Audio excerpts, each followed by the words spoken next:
మధురమైన మా కన్న తండ్రి, మీ కుమారుని యొక్క రెండవ రాకడ సమీపిస్తున్నటువంటి ఈ దినాలలో ప్రకృతి సంకేతాలను చూపిస్తుంది.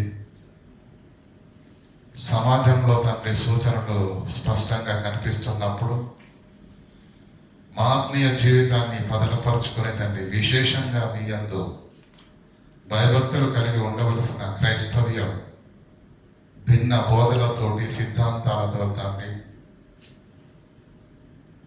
కొట్టుకొని పోతున్నట్టుగా కనిపిస్తున్న ఈ వేళ తండ్రి, మా ఆత్మీయ జీవితాలను కాపాడుకోవడం తండ్రి సగటు మనిషిగా మా వశంలో లేదని, మీ కృపయందు మేము నిలుచుంటే తప్ప ఆ భాగ్యాన్ని మేము పొందుకోలేమన్న సంగతిని గుర్తెరుగుటకు తండ్రి, కల్పించబడిన ప్రతి ఉపదేశములకు అటు ఇటు కొట్టుకొని పోయే పొట్టు వలె మేము ఉండకుండా స్థిరమైనటువంటి బలమైనటువంటి విశ్వాసాన్ని మేమందరం కలిగి ఉండున్నట్లు వాక్యం యొక్క వివేచనను అవగాహన మేము సంపాదించుకున్నట్టు తండ్రి, మీ కుమారుని యొక్క కృపను బట్టి తండ్రి ఆత్మ సహాయం చేత మా అందరి హృదయాలను తండ్రి సిద్ధపరచండి తండ్రి. మమ్మల్ని బలపరిచేది నిలబెట్టేది తండ్రి మీరు ఇచ్చినటువంటి దివ్య వాక్యమే కనుక లేఖనముల యందు తండ్రి మేము ఆశ కలిగి ఆసక్తి కలిగి ప్రామాణికంగా దాన్ని గుర్తించి తండ్రి ప్రతి బోధన వాక్యపు వెలుగులో పరిశీలించి అది దైవ సంబంధమైనదో కాదు అని పరిశీలించుటకు మా అందరి హృదయాలను సిద్ధపరచవలసిందిగా వేడుకుంటూ తండ్రి, మా ఆత్మీయ జీవితాలను కాపాడుకున్నట్టుకు కావలసినంత జ్ఞానాన్ని పరిశోధనను మాకు ప్రసాదించవలసిందిగా వేడుకుంటూ, దీనులను అల్పులనైన నేను తండ్రి నీ పక్షాలలో కూడా మాట్లాడబోచుండగా మీ పిల్లల హృదయాలను నాకు అనుగ్రహించండి తండ్రి. వారి హృదయాలను తండ్రి మీ వాక్యం యొక్క మాధుర్యంతో తండ్రి నింపగలుగుటకు కృపను అనుగ్రహించవలసిందిగా వేడుకుంటూ క్రీస్తునామని ప్రార్థనకు వేడుకుంటాం మా పరమ తండ్రి, ఆమేన్. ప్రియులారా, మరి చేసిన ప్రార్థనను విన్నటువంటి మీకు ఆంతర్యం అర్థమైందని నేను ఆశపడుతున్నాను. ఈరోజు దేవుని యొక్క కృపను బట్టి సత్యవాక్యాన్ని అపోస్తలుల బోధను మనం వింటున్నాము అని సంబరపడుతున్న మనము ఈరోజు క్రైస్తవ విశ్వాస జీవితాలను అయోమయపరిచే దిశలో భిన్నమైనటువంటి సిద్ధాంతాలతో ఈరోజు మరి ఒక అలజడి అనేది క్రైస్తవ సమాజంలో నెలకొంటూ ఎప్పటికప్పుడు అది విశ్వాసాలపైన ప్రభావం చూపిస్తూనే ఉంది. ప్రియులారా, ఎప్పుడు కూడా అది సామాన్యులపైనే పడుతుంది ఆ భారం. సామాన్యులపైనే ఆ భారం పడుతుంది కనుక ఏదైనా ఒక కొత్త ఉపదేశం రాగానే మనలో వేరు లేదనుకోండి, మనలో స్థిరత్వం లేదనుకోండి, మనకు వాక్యం పైన పట్టు లేదనుకోండి, ఎఫ్ఎస్సిలో రాసిన పత్రికలో మనకు రాసిన మాట తెలుసు. చూడండి ఒకసారి 4:16 చూద్దాం. మనం ఎలా ఉండాలి, దేవుని పిల్లలుగా క్రైస్తవులుగా విశ్వాసులుగా మనం ఎలా ఉండాలి, ఎలా ఉంటే మనకు క్షేమకరమో అక్కడ రాస్తున్నాడు చూడండి. ఆయన శిరస్సు అయ్యున్నాడు. ఎఫ్ఎస్సిలోకి రాసిన పత్రిక క్షమించండి 14 నుంచి చదువుకుందాం. 4:14 అందువలన ఇక మీదట పైన ఏం మాట్లాడుతున్నాడంటే దొంగ బోధకులు అబద్ధ ప్రవక్తలు ఈ సమాజంలో ఉన్నారని చెప్పి కిందేమంటున్నాడు, అందువలన మనం ఎలా ఉండాలి, ఆ అబద్ధ కుయుక్తి మోసకరమైన బోధనలో పడి కొట్టుకుని పోకుండా ఉండాలంటే అందువలన మనము ఇక మీదట పసిపిల్లలమై ఉండకుండా మనుషులు మాయోపాయముల చేత బోధలు చేస్తున్నారు, వంచనతో కూడిన బోధలు చేస్తున్నారు, తప్పు మార్గమునకు లాగే కుయుక్తితో లాజిక్స్. వాక్యం పక్కన వెళ్ళిపోద్ది, లాజిక్స్ ఇప్పుడు కుయుక్తి అదే గాలికి కొట్టుకొని పోబడే పోవునట్లుగా కల్పింపబడిన ప్రతి ఉపదేశము. ఈ సమాజంలో అనేక ఉపదేశాలు పుట్టుకొస్తున్నాయి, అనేక సిద్ధాంతాలు పుట్టుకొస్తున్నాయి, అనేక భిన్నమైన ధోరణిలు క్రైస్తవ సమాజంలోనికి వస్తున్నాయి. అయితే మనం వినబడుతున్న ప్రతి దానికి మనం చెవియొగ్గాం అనుకో, ఏమైపోతాం? గాలికి కొట్టుకొని పోవునట్లు కల్పింపబడిన ప్రతి ఉపదేశమునకు అటు ఇటు కొట్టుకొని పోకుండా అలల చేత ఎగురగొట్టబడమైన వారమైనట్లు ఉండకుండా ప్రేమ కలిగి సత్యము వాక్యము చెప్పుచు స్థిరంగా ఉండాలి. క్రీస్తు వలె ఉండుటకు మనం అన్ని విషయాల్లో ఎదగాలి. విశ్వాసులకు ప్రియులారా, క్రైస్తవులకు స్థిరత్వం అవసరం, బలం అవసరం. లేదంటే గాలికి అటు ఇటు. బెలూన్ తెలుసు కదండి, బెలూన్ మన బర్త్డేలో పిల్లల బర్త్డే మనం కడతాం కదా, ఎలా ఉంటుందండి? చాలా తేలిగ్గా ఉంటుంది. ఎటు గాలి వస్తే అటు వెళ్ళిపోద్ది. మన విశ్వాస జీవితాలు అలా ఉండటానికి చూడండి, కొంతమంది చూడండి, అలా చూడండి, కొన్ని రోజులు ఇక్కడ, కొన్ని రోజులు అక్కడ, కొన్ని రోజులు అది రైట్ అంటాడు, కొద్ది రోజులు ఇది రైట్ అంటాడు. ఏ పట్టాన కూడా స్థిరంగా. కారణం వాక్యం అతనిలో లేదు. అతనికి ఒక అవగాహన, ఒక స్థిరత్వము అనేది లేదు. ఎవరేది చెప్పినా కొత్త దానికి ఏం చేస్తాడు? భలే బాగుందండి, చంకలు గుద్దుకుంటూ వెళ్ళి. కనుక ప్రియులారా, సమాజంలో భిన్న బోధలు ఉన్నవి. నీ ఆత్మీయ జీవితాన్ని నువ్వే కాపాడుకోవాలి. నీ ఆత్మీయ జీవితానికి నీవే ఉత్తరవాదివి. కాపాడే బాధ్యత ఉంది, వాళ్ళ బాధ్యతలు నిర్వహిస్తారు. కానీ అరటి పండు తీసుకొచ్చి ఇస్తాడు తండ్రి, తల్లి. ఏం చేయాలి? బిడ్డ ఒలుచుకొని తినాలి. లేదు, ఒలిచి నోట్లో నమిలి బాగుంటుందా? కనుక కష్టపడి చెమటోడ్చి డబ్బు పెట్టి పండు తీసుకురావడం తండ్రి వంతు. కానీ దాన్ని కనీసం తొక్క ఒలిచి తిని నమిలి అరిగించుకోవాల్సిన బాధ్యత ఎవరిది? పిల్లలు. అది కూడా తల్లిదండ్రులే చేశారనుకోండి, బాగుంటుందా? కనుక ఎవరి పాత్ర వాళ్ళు వహించాలి. మన ఆత్మీయ జీవితాలకు స్థిరత్వం అవసరం, వాక్యపు జ్ఞానం అవసరము, వాక్యపు యొక్క అవగాహన అవసరం. ఎందుకంటే ఎన్నో బోధలు ఈరోజు 90% బోధలు ప్రియులారా మన ఆత్మీయ జీవితాన్ని సర్వనాశనం చేసే బోధలే ఉన్నవి ఈరోజు. అందరి గురించి కాదు నేను చెప్పేది, 90% నాశనం చేసే బోధలే ఉన్నవి. కొన్ని స్పష్టంగా బయటపడతాయి, అర్థమవుతాయి. కొన్ని చాప కింద నీరులా విస్తరిస్తాయి. కనుక ప్రియులారా, మన బ్రతుకు స్థిరత్వాన్ని కలిగి ఉండాలి. వాక్యపు వెలుగులో మన జీవితాలు ఉండాలి అంటే వాక్య పరిజ్ఞానం మన అందరికీ అవసరం. అది పాస్టర్ గారి పని మాత్రమే కాదు, అందరిది. కనుక అందు విషయమై మీకు ఒక్కొక్క పత్రిక, ఒక్కొక్క పుస్తకం పైన ఒక కనీసం ప్రాథమికమైనటువంటి అవగాహన ఉండాలన్న ఉద్దేశంతో ఇప్పటి వరకు మీకు అనేకమైనటువంటి విషయాలను చెప్పడం జరిగింది. ఈ రోజు కూడా మీరు నేర్చుకోబోయే అంశం ఏంటంటే 1 తిమోతికి రాసినటువంటి పత్రిక. ఎందుకంటే ఈ జ్ఞానం మనకు కావాలి, ఈ అవగాహన మనకు ఉండాలి. ఎవరు ఏది చెప్పినా దాన్ని నమ్మి మన ఆత్మీయ జీవితంలో కొట్టుకొని పోయే పొట్టు వలె ఉండకుండా ఉండాలి అంటే మనలో స్థిరత్వము, బలము, వాక్య పరిజ్ఞానము ఉండాలి. అప్పుడు చెబుతున్నది ఏది దైవ సంబంధమైన బోధో, ఏది దొంగ బోధో, ఏది కుయుక్తి బోధో, ఏది వంచన బోధో, ఏది తప్పుడు మార్గానికి లాగే బోధ మనకు అర్థమవుతుంది. ఆ వాక్య పరిజ్ఞానం లేకపోతే ఇటు అటు కొట్టుకొని పోయే పొట్టు వలె ఉంటాం. కనుక స్థిరత్వము, వాక్య పరిజ్ఞానం మనందరికి అవసరం. కనుక దయచేసి మరొక్కసారి మీ అందరినీ మనం చేస్తున్నట్టుగా మీ హృదయాలను మరి తెరిచి మీ జ్ఞానేంద్రియాలను వాక్యం పైన లగ్నం చేసి ఆశతో, ఆసక్తితో మీ హృదయం అనే పలక మీద ఈ మాటలు రాసుకోవాలని మరొక్కసారి మిమ్మల్ని మనవి చేయించిన పిల్లల 1 తిమోతికి రాసిన పత్రిక 1వ అధ్యాయం, 1వ పత్రిక యొక్క అవగాహన, దాన్ని మనం ఎలా అర్థం చేసుకోవాలి అనే వివరణ ఈరోజు మనం నేర్చుకుందాం. ప్రతి పత్రిక ప్రియులరా మనకు అర్థం కావాలి అంటే, మీకు ప్రారంభం నుంచి నేను ఏం చెప్తున్నాను అంటే, పత్రిక ఎప్పుడు రాశారు, ఎందుకు రాశారు,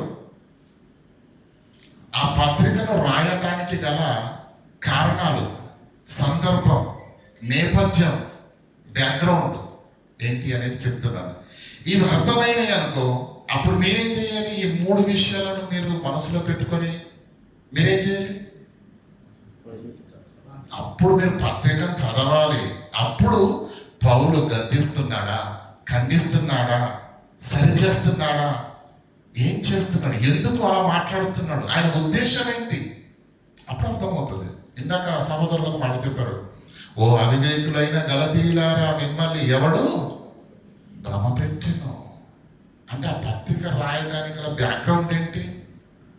అపోస్తలుడైన పౌలే 3 సంవత్సరాలు కష్టపడి వాక్యాన్ని చెప్పి సంఘాన్ని స్థాపించి వెళితే, కొన్ని రోజుల తర్వాత కొంతమంది వచ్చి వాళ్ళని భ్రమ పెట్టేశారు. భ్రమ పెట్టి తప్పుడు బోధలోనికి తీసుకొని వెళ్ళారు. వీళ్ళందరూ తప్పుడు బోధలకు వెళ్ళిపోయారు. అందుకే పౌలు గారు ధాటిగా పత్రికను రాస్తున్నాడు. ఏ పుస్తకమైన పత్రిక అయినా మనకు అర్థం కావాలంటే చెప్పాను కదా, ఒకటి ఎవరు రాశారు, ఎవరికి రాశారు, ఎందుకు రాశారు, ఎప్పుడు రాశారు, సందర్భం ఏంటి, బ్యాక్గ్రౌండ్ అనేది మనకు అర్థమైతే అప్పుడు పత్రికలోనికి వెళ్ళి మనం చదివామనుకోండి, ఖచ్చితంగా అర్థమవుతుంది. ఖచ్చితంగా అర్థమవుతుంది, ఒక క్లారిటీ అనేది వస్తుంది. కనుక పిల్లరా, ఈరోజు 1 తిమోతికి రాసిన పత్రిక, కొత్త నిబంధన గ్రంథంలో ప్రియులరా సుమారు ఎన్ని ఉన్నాయండి పుస్తకాలు? 27. 27లో పౌలు గారు రాసిన పత్రికలు చెప్పండి. 14 మనం కన్ఫర్మ్ చేసేసుకున్నాం కదా ఫిబ్రవరి పత్రిక మాట్లాడినప్పుడు. మత్తయి, మార్కు, లూకా, యోహాను ఈ 4 యేసుక్రీస్తు యొక్క జనన, బోధ, మరణ, సమాధి, పునరుత్థానాలను తెలిపేది. కొత్త నిబంధనను మనం ఎలా అర్థం చేసుకోవాలి అని ఒక అవగాహన కల్పించడానికి చెప్తున్నాను. మత్తయి, మార్కు, లూకా, యోహాను అనేది యేసుక్రీస్తుని గురించిన సంపూర్ణమైన ఆయన జీవితము, జననము, మరణము, బోధ, పరిచర్య, పునరుత్థానము స్పష్టంగా తెలిపే పుస్తకాలే మత్తయి, మార్కు, లూకా, యోహాను. ఇక అపోస్తల కార్యానికి వస్తే ప్రియులరా, ప్రతి సంఘ చరిత్ర ఉంది అందులో. అలాగే అపోస్తలులు చేసినటువంటి పరిచర్య వివరాలు కూడా అందులో ఉన్నాయి. ఇక అపోస్తల కార్యాన్ని మినహాయిస్తే మిగిలినవి 14 పత్రికలు. ఎవరి? పౌలు గారి. ఆ పౌలు గారి పత్రికలను 14 పత్రికలను 2 భాగాలుగా విభజించాలి. ఎన్ని?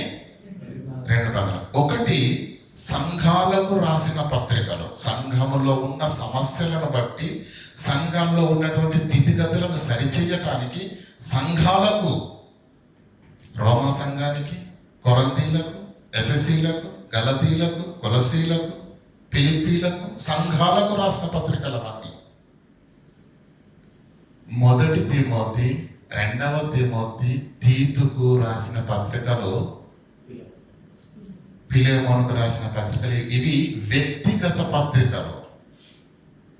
1 తిమోతి, 2 తిమోతి, తీతు, ఫిలెమోను వ్యక్తిగత పత్రికలు, లేదంటే సంఘ కాపరులకు రాసిన పత్రికలు. సంఘానికి రాసిన పత్రిక వేరే ఉంటుంది, సంఘ కాపరికి రాసిన పత్రిక వేరే ఉంటుంది. అర్థమవుతుందా లేదా? ఎందుకంటే ఆ 1 తిమోతికి రాసిన పత్రిక మనకు అర్థం కావాలి అంటే, ఆ పత్రిక ఎవరికి రాశారు, ఎందుకు రాశారు, ఏ నేపథ్యంతో రాశారన్న ఆలోచన మనకు లేదనుకోండి, పత్రిక మనకు అర్థం కాదు. కనుక ఈ 11 పత్రికలు సంఘాలకు రాస్తే, ఏమండి, ఈ 10 పత్రికలు సంఘాలకు రాస్తే 4 పత్రికలు మాత్రం 1 తిమోతి, 2 తిమోతి, తీతుకు, ఫిలెమోనుకు రాసిన పత్రికలు వ్యక్తిగతంగా ఒక వ్యక్తికి, లేదంటే ఒక సంఘాన్ని నడిపిస్తున్న కాపరికి, పెద్దయ్య గారు రాశారు అన్నమాట. అర్థమవుతుందా? సంఘ కాపరులకు రాసినటువంటి పత్రికలు 4. అందులో మొదటి తిమోతికి రాసినటువంటి పత్రిక. అర్థమవుతుందా లేదా? అయితే ఇది తిమోతి గారికి రాశాడు పత్రిక కాబట్టి తిమోతి ప్రొఫైల్ ఏందో మనకు అర్థం కాకుండా తిమోతి పత్రిక మనకు అర్థం కాదు. అంటే ఈ తిమోతి ఎవరు? ఈయన విశ్వాస జీవితం ఏంటి? ఎప్పుడు దేవునిలోకి వచ్చాడు? ఎలా వచ్చాడు? ఆయనకు పరిచర్యలో ఉన్న అనుభవం ఏంటి? ఎక్కడన్నా వాక్యం విన్నాడా? నేర్చుకున్నాడా? బలంగా ఉన్నాడా? ఆయన ఆత్మీయ స్థితిగతులను ఎరగకుండా ఈ పత్రికను మనం అర్థము చేసుకోలేము.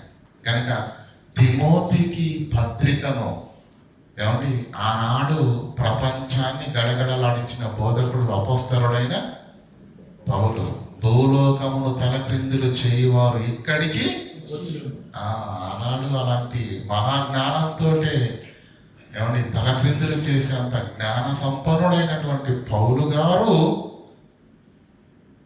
పత్రికను తిమోతికి రాశాడంటే అతను సామాన్యమైన వ్యక్తి కాదు. ఆయన నేపథ్యం ఏంటి, లేదంటే ఆయన చరిత్ర ఏంటి, ఆయన విశ్వాస జీవితం ఏంటి, ఎప్పుడు ఎక్కడ ఎలా ఆయన విశ్వాస జీవితం ప్రారంభమైంది అనే పూర్వపరాలు మనకు తెలియాలి. ఏమండి అనే పూర్వపరాలు మనకు తెలియాలి. ముందుగా ఈ పత్రికను ఎప్పుడు రాశాడో ఒక అవగాహనకు వచ్చిన తర్వాత తిమోతి గారి విషయాన్ని మనం ఆలోచన చేద్దాం. ఈ పత్రికను ఎప్పుడు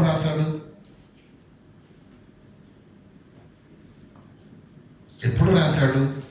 అంటే పౌలు జీవితం పైన ఒక చిన్న అవగాహన మనం కలిగి ఉండాలి. పౌలు జీవితం పైన ఎప్పుడైతే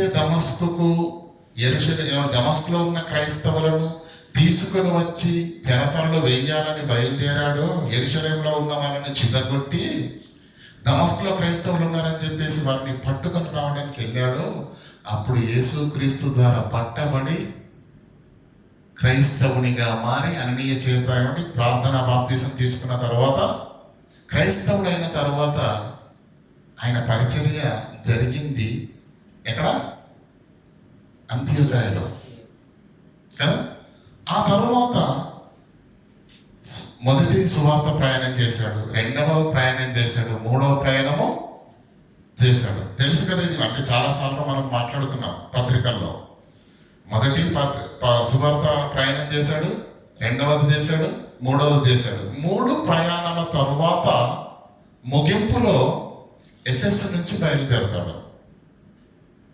అర్థమవుతుందా లేదా? మొదటి ప్రయాణంలో ఏ ప్రాంతాలకు వెళ్ళాడంటే సింపుల్గా ఒక మాటలు చెప్పాలంటే గలితీయ ప్రాంతాలకు వెళ్ళాడు. రెండవ ప్రయాణం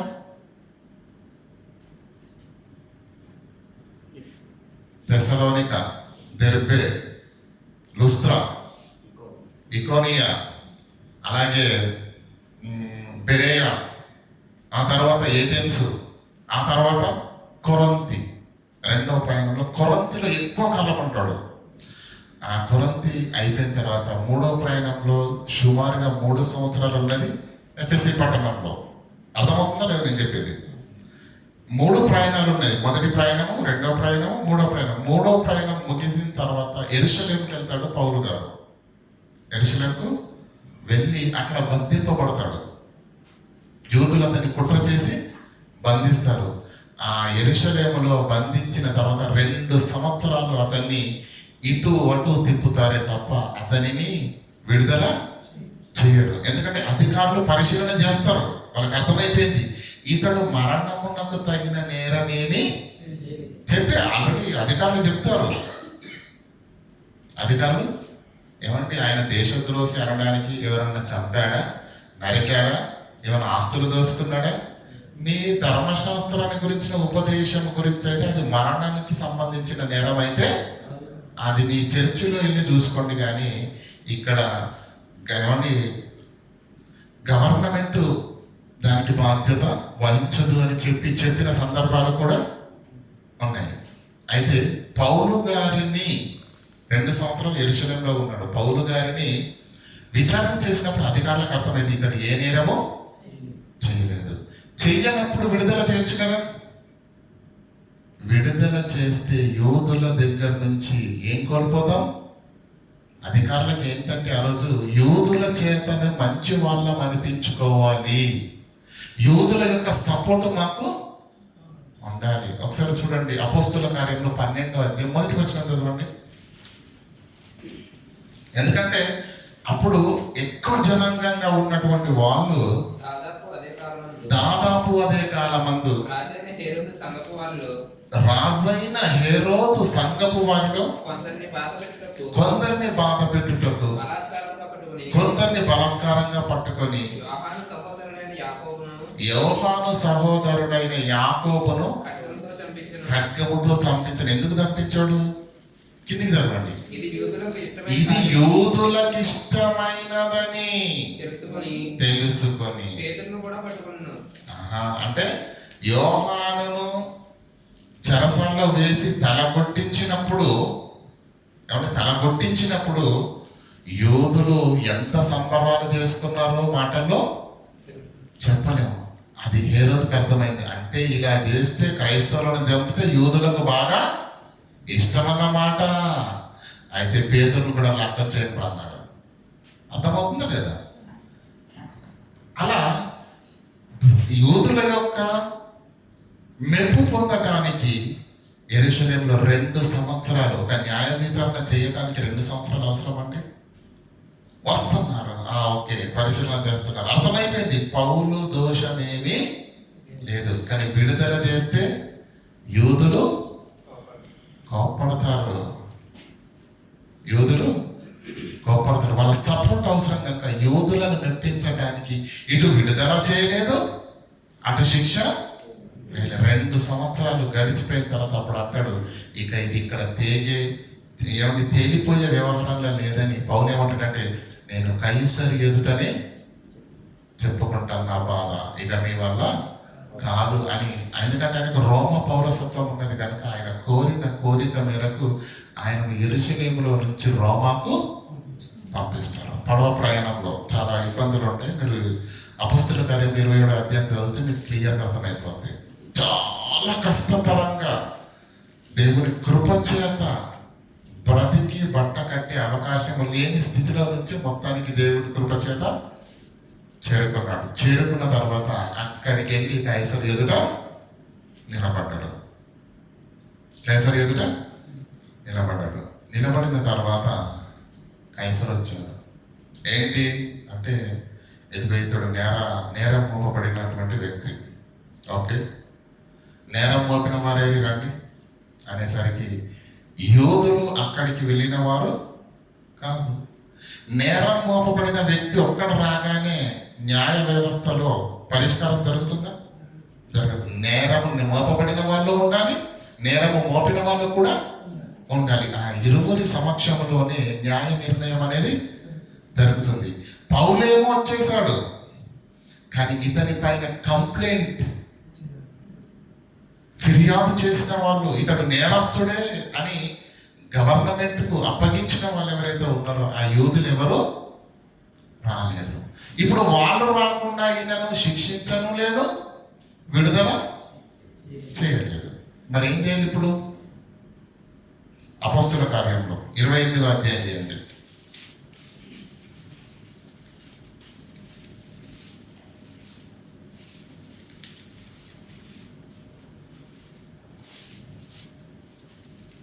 అధ్యాయం 30వ వచనం.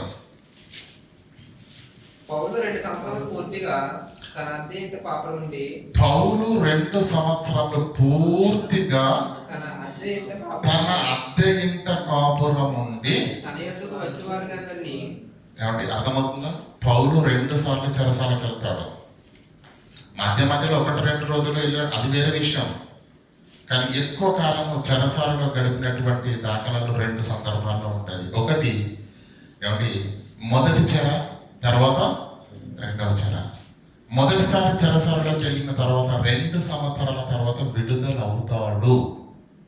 మొదటిసారి చెరసాలలోకి వెళ్ళిన తర్వాత 2 సంవత్సరాల తర్వాత అతను విడుదల అవుతాడు. 2వసారి చెరసాలలోకి వెళ్ళిన తర్వాత అతనికి విడుదల కాడు, మరణానికి అప్పగింపబడతాడు. ఇది మొదటి చెరసాలలో ఉన్నటువంటి సమయము. పౌలు 2 సంవత్సరాలు పూర్తిగా తన అద్దె ఇంట, అంటే ఈయన రోమాకు ఖైదీగా వెళ్ళాడు, కైసరు ఎదుట నిలబడ్డాడు. కానీ నేరము మోపినటువంటి యూదులు రాకపోవడం చేత ఇప్పుడు ఏం చేయాలండి? కైసరు విడుదల చేయరాదు, అలాని శిక్ష వేయరాదు. ఇప్పుడు ఏం చేయాలి? అందుకేమన్నాడంటే, ఇదిగో వాళ్ళు వచ్చినప్పుడే నీ సంగతిని పరిష్కారం చేస్తాం కనుక అప్పటి వరకు నీ పైన ఆల్రెడీ నేరము మోపబడింది కనుక నువ్వు అనుమతి లేకుండా బయటికి వెళ్ళడానికి వీలు లేదు. అలానే నీ నేరం ఏది నిరూపించబడలేదు కనుక నువ్వు చెరసాలలో ఉండవలసిన అవసరత కూడా లేదు. సైనికుల పర్యవేక్షణలో నువ్వు బయట ఉండొచ్చు, కానీ వితౌట్ పర్మిషన్ ఎక్కడికి నువ్వు బయటకు వెళ్ళడానికి వీలు లేదు కదా. ఇప్పుడు మన ఇండియన్ గవర్నమెంట్లో కూడా ప్రియులారా, ఏదైనా నేరారోపణ మన పైన పెట్టబడింది అనుకోండి, మనము పోలీస్ స్టేషన్ పర్మిషన్ లేకుండా బయటకు వెళ్ళడానికి వీలు లేదు. తెలుసు కదా ఇది అందరికీ. కనుక అతడు రోమాలో, ఎందుకంటే ఇతడి నేరము నిరూపించబడలేదు కనుక ఖైదీ కాదు, అలానే విడుదల చేద్దాము అనడానికి అతని పైన నేరము మోపబడి ఉన్నది కనుక ఇటు విడుదల చేయకుండా అటు శిక్ష వేయకుండా నువ్వు ఎక్కడైనా సరే ఉండు, కానీ పర్మిషన్ లేకుండా నువ్వు బయటికి వెళ్ళకూడదని కైసరు ద్వారా ఎప్పుడైతే ఆజ్ఞ ఇవ్వబడిందో అప్పుడు ఆయన ఒక అద్దె ఇంటిని తీసుకున్నాడు. అద్దె ఇంటిని తీసుకుని 2 సంవత్సరాలు అక్కడ. మరి ఈ 2 సంవత్సరాలు ఏం చేశాడు? చదువు. అద్దె ఇంట కాపురం ఉండి తన యుద్ధకు వచ్చు వారందరినీ సన్మానించి ఏ ఆటంకము లేకుండా పూర్ణ ధైర్యముతో మరలా దేవుని రాజ్యమును గురించి ప్రకటించుచు ప్రభువైన యేసు క్రీస్తును గురించిన సంగతులు, అంటే చెరసాలలో ఉండి కూడా బోధ చేయడం ఎక్కడ? చెరసాలలో. అర్థమవుతుందండి. ఇలా 2 సంవత్సరాలు గడిచిపోయిన తర్వాత ఇక ఆ యూదులు వచ్చేటట్టు లేరు అని కైసరే ఇంకా నువ్వు వెళ్ళిపోవాయా అని చెప్పేసి విడుదల చేశాడు. మొదటి చెర విడుదల అయిన తరువాత, మొదటి చెర నుండి విడుదలైన తర్వాత పౌలు, తిమోతి ఇద్దరు బయలుదేరుతారు మళ్ళా సువార్త ప్రయాణానికి. ఏమండి? ఎటు? ఇద్దరు బయలుదేరుతారు, పౌలు, తిమోతి. పౌలునేమో ఎఫెసీకి పంపించాలని ఆలోచన కలిగి ఉన్నాడు. ఏమన్నా క్షమించండి, తిమోతిని ఎఫెసీకి పంపించాలని ఆలోచనతో ఉన్నాడు. అప్పటికే మాసిదోనియాలో కూడా సంఘాలలో ఎన్నో గొడవలు, అలజడులు, సంఘము చిన్న భిన్నమైపోతున్న స్థితిగతులు ఉన్నది కనుక అదే పరిస్థితి ఎఫెసీలో కూడా ఉంది. కనుక తిమోతి, నువ్వు ఎఫెసీకి వెళ్ళు, నేను మాసిదోనియాకు వెళ్తాను. నేను అక్కడికి వెళ్ళి అక్కడ సంగతులన్నీ క్రమపరిచిన తర్వాత సకాలములో నీ యొద్దకు వస్తాను. కానీ ముందు నువ్వు ఇక్కడికి వెళ్ళు, నేను అక్కడికి వెళ్తాను. ఆ విధంగా బయలుదేరి వెళ్ళారు. మొదటి తిమోతికి రాసిన పత్రిక మొదటి అధ్యాయం దయచేసి తీయండి.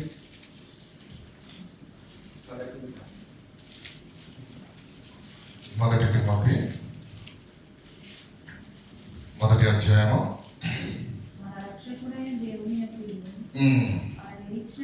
3వ వచనం చదువుకుందాం. నేను మాసిదోనియాకు వెళ్ళుచుండగా. తిమోతి, నేను నీకేం చెప్పాను? నేను వెళ్ళింది ఎక్కడికి? నేను మాసిదోనియాకు వెళ్ళుచుండగా నీకు ఒక మాట చెప్పాను. ఏంటి ఆ మాట? నేను మాసిదోనియాకు వెళ్ళుచుండగా సత్యమునకు భిన్న బోధ చెయ్యవద్దని కల్పనా కథలను, మితములేని వంశావళులను, విశ్వాస సంబంధమైన దేవుని ఏర్పాటుతో కాక వివాదములతోనే సంబంధము కలిగి ఉన్నవి గనుక వాటిని లక్ష్య పెట్టొద్దు. అంటే ఎఫ్ఎస్సిలో ఎలాంటి పరిస్థితులు ఉన్నవో అర్థమవుతుందా? డిబేట్లు ఎక్కువైపోయాయి అక్కడ. ఇప్పుడు కూడా మనకు ఆ మాటలు వినిపిస్తున్నాయి కదా, డిబేట్లు. బస్తీన సవాలంటూ నువ్వా నేనా? రా చూసుకుందాం. ఏం జరుగుతుందంటే అక్కడ చూడండి. కొందరికి ఆజ్ఞాపించుటకు సత్యమునకు భిన్నమైన బోధ చేయవద్దని కల్పనా కథల వైపు మితము లేని వంశావళులను విశ్వాస సంబంధమైన దేవుని ఏర్పాటు, దేవుని యొక్క వ్యూహము, దైవీకత అనేది ఎక్కడ లేదు. వివాదాలు, గొడవలు, ఛాలెంజ్లు, వాటిని లక్ష్య పెట్టవద్దని అలాంటి వాటిని నువ్వు మైండ్ లో పెట్టుకోవద్దని అవసరం లేదు. అలాంటి వాటిని నువ్వు గురిపెట్టే పట్టించుకోకు అంటున్నాడు. కొందరికి ఆజ్ఞాపించుటకు అలా జరుగుతున్నది కనుక అలాంటి వాటిని పట్టించుకోవద్దని నువ్వు వెళ్ళి బోధ చెయ్యమని, అలాంటి వాటిని లక్ష్య పెట్టదని కొందరిని ఆజ్ఞాపించుటకు నీవు ఎఫెసులో నిలిచేయడం నువ్వు ఎఫెస్సులో నిలిచి ఉండవలనని నిన్ను హెచ్చరించి పంపించాను. నిన్ను హెచ్చరించిన ప్రకారము ఇప్పుడు కూడా నేను అదే మాట. నిన్ను మాసిదోనియాకు వెళ్ళేటప్పుడు ఈ సంగతులు చెప్పి పంపించాను, హెచ్చరించాను. ఇప్పుడు పత్రిక ద్వారా కూడా నీకేం చేస్తున్నాను, అదే సంగతిని మరలా అంటే మాసిదోనియా నుండి ఎఫెస్సుకి పంపేటప్పుడు భౌతికంగా చెప్పాడు, ఓకేనా? అక్కడికి వెళ్ళాడు. మాసిదోనియాకి వెళ్ళిన తర్వాత అసలు ఏం జరిగింది అంటే, ఆయన అనుకున్న సమయం కంటే పౌలు గారు ఏమనుకున్నాడంటే, మనకు అర్థమయ్యే భాషలు చెప్తాను, ఒక 3 నెలల్లో అక్కడ సంగతులను క్రమపరిచి వచ్చేస్తాను అని అనుకున్నాడు అనుకోండి. కానీ టైం ఎక్కువ పడుతుంది అక్కడ. అది 3 నెలల్లో తేలే పరిస్థితుల్లో లేరు. అక్కడ టైం ఎక్కువైపోతుంది. నేను నా ఆత్మీయ కుమారుడికి ఏమో నేను తొందరగానే వస్తానని చెప్పాను, కానీ ఇక్కడ చూస్తే పరిస్థితులు ఏమి బాగులేవు. వీటిని సరిచేయటానికే నాకు ఇంకా కొంతకాలం పట్టేటట్టుంది. మరి నా కుమారుడు అక్కడ హైరాణ పడతాడేమో, కంగారు పడిపోతున్నాడేమో. నేను వెళ్ళకపోయినా నా మాటగా పత్రికను రాసి పంపిస్తానని ఆయనకు గడువు ఎక్కువైతున్న వేళ మాసిదోనియాలో ఆయన వెళ్ళటానికి ముందు పత్రిక ద్వారా ఆయన మాటను తిమోతికి రాసి పంపిస్తాడు. ఒక సంఘ కాపరిగా, ఒక ఆత్మల రక్షకుడిగా సంఘానికి మాదిరి చూపించవలసినటువంటి నీవు యవ్వన కాలంలో ఉన్నావు గనుక, కుమారుడా నువ్వు ఎలా ఉండాలి, ఎలాంటి బోధ చేయాలి, ఎలాంటి సంగతుల విషయంలో వారిని నువ్వు మెలకువలు నేర్పాలి అని అనేక హెచ్చరికలను, సలహాలను బోధిస్తూ రాయబడినటువంటి పత్రికని తిమోతికి, మొదటి తిమోతికి రాసిన పత్రిక. చూడండి ఆ మాటను.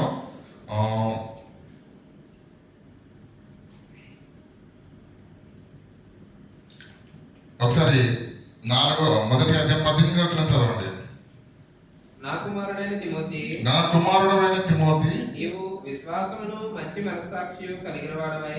నీవు ఎలాంటి బోధ చేయాలంటే ఆ సంఘానికి వెళ్ళి విశ్వాసమును మంచి మనస్సాక్షి కలిగిన వాడవై, నిన్ను గూర్చి ముందు చెప్పబడిన ప్రవచనముల చొప్పున ఈ మంచి పోరాటమును పోరాడవలనని వాటిని బట్టి ఈ ఆజ్ఞను నీకు అప్పగిస్తున్నాను. యవన కాలంలో ఉన్నావు కదా కుమారుడా, యవన కాలంలో ఉన్నటువంటి నీకు ఈ మాటను నేను ఎందుకు జ్ఞాపకం చేస్తున్నానంటే, మంచి పోరాటంలో పోరాడు అని నేను ఎందుకు చెబుతున్నానంటే, చెప్పవలసిన అవసరం ఎందుకు వచ్చింది అంటే, నా ఆత్మీయ కుమారుడిగా ఉండి నా మాటలు విని సత్యములో కట్టబడిన నీకు ఎందుకు నీ మాటలు చెబుతున్నానంటే, నా కళ్ళకు ఒక భయంకరమైన సన్నివేశం కనిపిస్తుంది.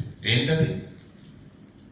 అట్టి మనస్సాక్షి కొందరు త్రోసివేసి, ఎందుకంటే దేవుని పని చెయ్యాలి, ఆయన పరుగును కడముట్టించాలి, విశ్వాస సంబంధమైన మంచి పోరాటము పోరాడాలన్న మనస్సాక్షి, గురి, పట్టుదల కొందరికి లేదంట.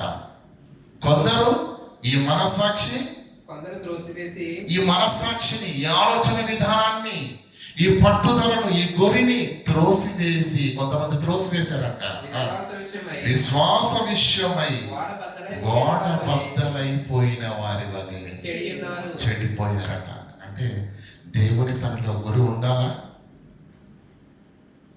లక్ష్యం ఉండాలా, నిర్మలమైన మనస్సాక్షి ఉండాలా, విశ్వాస సంబంధమైన మంచి పోరాటము పోరాడే మనసు, ఆశ, దేవుని కొరకు తృష్ణ ఉండాలండి.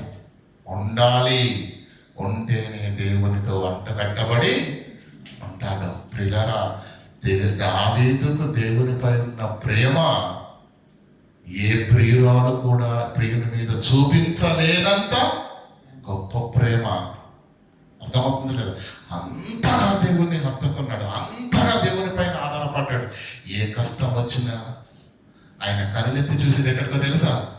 తండ్రి, నీ కృప నాకు చాలు.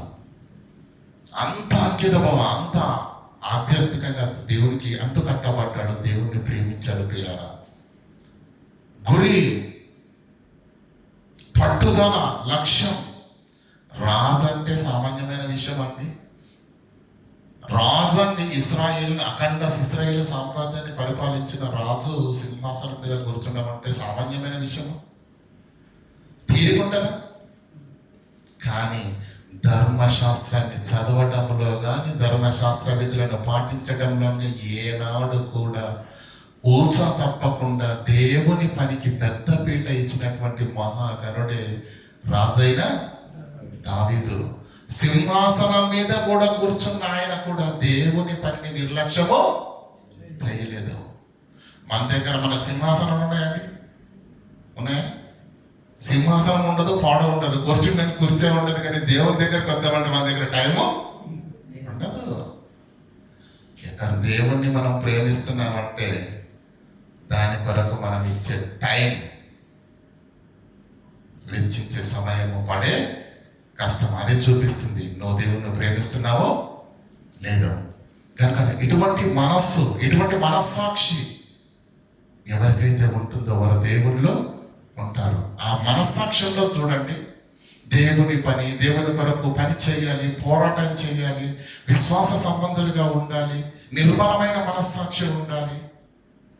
ఏమండి, ఇలాంటి గురి, ఆలోచన, మనస్తత్వము, ఆలోచన లేదనుకోండి, ఏదో ఒక రోజు ఓడ బద్దలైపోయినట్టుగా బద్దలైపోతారని వాక్యం చెప్తుంది. చూడండి, నా కుమారుడు 18వ వచనం, నా కుమారుడు అయిన తిమోతి, నీవు విశ్వాసమును మంచి మనస్సాక్షి కలిగిన వాడవై నిన్ను గూర్చి ముందు చెప్పబడిన ప్రవచనముల చొప్పున ఈ మంచి పోరాటమును నువ్వు చేస్తున్నావు. పోరాటంలోనే ఉన్నావు, సువార్త పనిలోనే ఉన్నావు, మంచి సాక్ష్యాన్ని కలిగి ఉన్నావు. కానీ మరొక్కసారి నీకు జ్ఞాపకం చేస్తున్నాను, ఏమని? ఈ మంచి పోరాటాన్ని నీవు పోరాడు. ఎందుకు ఈ మాట చెప్తున్నానంటే, అట్టి మనస్సాక్షి నుంచి కొంతమంది, అట్టి మనస్సాక్షిని త్రోసివేసి కొంతమంది విశ్వాస విషయమై ఓడ బద్దలైపోయిన వాళ్ళే చెడి ఉన్నారు. వారు యవనస్తులు. నువ్వు కూడా యవన కాలంలో ఉన్నావు కనుక కుమారుడా జాగ్రత్త. రంగులమయమైన ఈ లోకంలో దేన్నో చూసి మనసు చెరుచుకొని నువ్వు విశ్వాసము బద్దలైపోయిన ఓడవలే నీ జీవితము నాశనానికి నీవు నడిపించుకోకుండా జాగ్రత్తగా ఉంది. ఎందుకంటే నా కళ్ళ ముందు కొంతమంది కనిపిస్తున్నారు, దేవునిలో ఉన్నారు, వాక్యం విన్నారు, నిలబడ్డారు, పని చేశారు. కానీ ఆ మనస్సాక్షిని కోల్పోయి ఏమైపోయారు? విశ్వాస ఓడ బద్దలైపోయినట్టుగా వారి జీవితము చెడిపోయింది. ఎవరు? వారిలో హుమెనైనును అలెగ్జాంద్రును ఉన్నారు. వీరిని దూషింపకుండా శిక్షించబడుటకై వీరిని సాతానుకు అప్పగించి తిని. ఏమనలేదట. పౌలు ఏం చేసినట? ఇక దేవుడే నీకు, నా నోటి నుంచి నేను ఏ అశుభ వచనం కూడా పలకను, ఇక దేవుడే నీకు తగిన శిక్ష చేస్తాడని విడిచిపెట్టేసాడంట. దేవుడు విడిచిపెట్టాడు అనుకోండి, నెక్స్ట్ మినిట్ లో జరిగేదేంటో తెలుసా? చెప్పాలి. ప్రియులారా, దేవుని కాపుదల ఉన్నంత వరకు ఈగ కూడా రాదు మన దగ్గరికి. మీరు గుర్తుపెట్టుకోండి. ఎందుకంటే సహోదరులు చెప్పారు, కృప కృప అది ఉన్నంత కాలమే, దేవుని కాపుదల ఉన్నంత కాలమే మన పైన ఈగ కూడా ఒక్కసారి దేవుడిలా విడిచిపెట్టాడు అనుకోండి, లటక్కన మింగేస్తాడు. ఎవడు? అపవాదికి చోటు 24 గంటలు 24/7 రెడీగా ఉంటాడు. లాగేసుకోవడానికి ఇలా బాగుంటుంది కదా. దాని పేరు ఏంటండి? అనకొండ. ఎలా ఉంటుంది? మింగేస్తుంది. అక్కడ ఒక పెద్ద అనకొండ. అర్థమవుతుందా లేదా? ఈ మాటలు తిమోతికి ఎందుకు చెప్తున్నాడంటే, యవ్వన కాలంలో నీవు ఉన్నావు కనుక నేను తొందరగానే వద్దాం అనుకుంటున్నాను, కానీ ఇక్కడ టైం ఇంకా ఎక్కువ పట్టేటట్టుగా ఉంది కనుక ఒక సంఘాన్ని నడిపించే ఒక కాపరి స్థాయిలో ఉన్నటువంటి తిమోతికి ప్రేమపూర్వకంగా మాదిరి చూపవలసిన విధానాన్ని హెచ్చరికలతో కూడినటువంటి ఆజ్ఞలతో రాయబడిన పత్రిక తిమోతికి రాసిన పత్రిక. కుమారుడు, నువ్వు కూడా యవ్వన కాలంలో ఉన్నావు. ఎందుకంటే కుమారైనను అలెగ్జాండరు ఉన్నారు. ఎందులో? విశ్వాస విషయమై భ్రష్టులైపోయి మనసు చెడిపోయి ఉన్నారు. నేనైతే వాళ్ళని ఏమనలేదు, సాతానికి విడిచిపెట్టేశాను వాళ్ళని. నువ్వు జాగ్రత్త, యవ్వన కాలంలో ఉన్నావు, నీవు జాగ్రత్త. ఆ మాటను చూడండి, 11వ వచనం చదవండి. ఈ సంగతులు నాకు ఆజ్ఞాపించి బోధించు. ఈ సంగతులను ఆజ్ఞాపించి బోధించు. నీ యవ్వనమును బట్టి అది తిమోతికి చెప్తున్నాడు. ఈ సంగతులను పైన మాట్లాడిన సంగతులు ఏవైతే ఉంటాయో చాలా సంగతులు మాట్లాడాడు. ఏమండి? అంత్య దినములలో ఏమండి అపాయకరమైనటువంటి, చూడండి 4వ మొదటి వచనం చదివి ఇక్కడికి వద్దాం. కడవరి దినములలో బోధ విషయంలో కొందరు అబద్ధికుల వేషధారణ వలన మోసపరచు ఆత్మయందు దయ్యముల బోధ క్రైస్తవ సంఘాల్లో ఉంటారా? ఉంటదని ఆత్మ చెప్తున్నాడు, నేను కాదు. చదవండి. దైవముల బోధ యందు లక్ష్యం నుంచి విశ్వాస భ్రష్టు లగుతాడని ఆత్మ తేటగా చెప్పుచున్నాడు. ఇలాంటి మహాప్రమాదము వచ్చి ఉన్నప్పుడు సంఘాన్ని కాపాడుతున్న కాపరి ఆ మహా ప్రమాదములో నుంచి ఆత్మీయ జీవితాలను, విశ్వాసులను నువ్వు పడిపోకుండా కాపాడాలంటే నువ్వే బోధ చేయాలి? ఆ హెచ్చరికలతో రాసినటువంటి పత్రికనే ఇది. చదవండి. ఆ అబద్ధికులు వాతవేయబడిన మనస్సాక్షి గలవారై వివాహము నిషేధించుచు. ఇక్కడ చాలా విషయాలు చెప్పారండి. 11వ వచనం చదువుకుందాం. ఈ సంగతులను ఆజ్ఞాపించుము, బోధించుము. నీ యవ్వనమును బట్టి ఎవ్వరు కూడా నిన్ను తృణీకరించకుండా తృణీకరింపనీయకము, కానీ మాటల్లో, ప్రవర్తనలో, ప్రేమలోను, విశ్వాసములోను, పవిత్రతలోను విశ్వాసులకు మాదిరిగా ఉండుము. నువ్వు కాపరివి, నువ్వు మాదిరి చూపిస్తేనే వాళ్ళు నడుస్తారు. ఎలా? మాటలోను, ప్రవర్తనలోను, ప్రేమలోను, విశ్వాసములోను, పవిత్రతలోను విశ్వాసములకు మాదిరిగా ఉండుము. నేను వచ్చు వరకు మాటలు అండర్లైన్ చేయండి.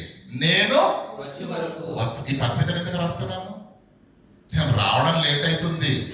నేను మాసిదోనియాలో ఉన్నాను, నేను ఎఫెసుకు పంపించాను, కానీ నేను తొందరగా పని పూర్తి చేసుకుని నీ దగ్గరకు వద్దామని నేను అనుకున్నాను. కానీ ఇక్కడ పని చాలా ఉంది.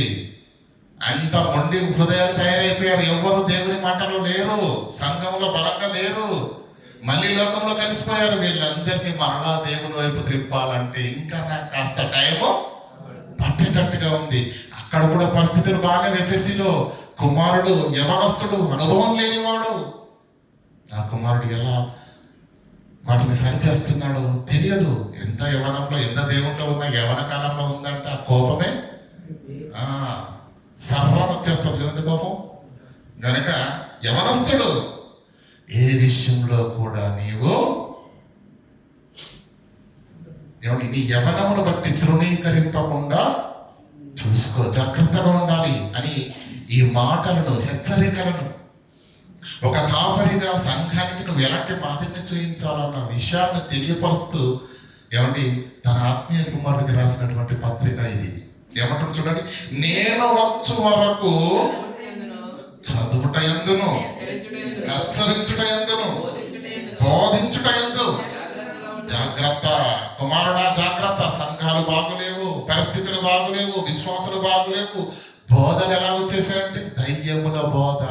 ప్రారంభ శతాబ్దంలోనే మోసపరచు ఆత్మ, దయ్యముల బోధ యందు మనుషులు ఏం చేస్తారట?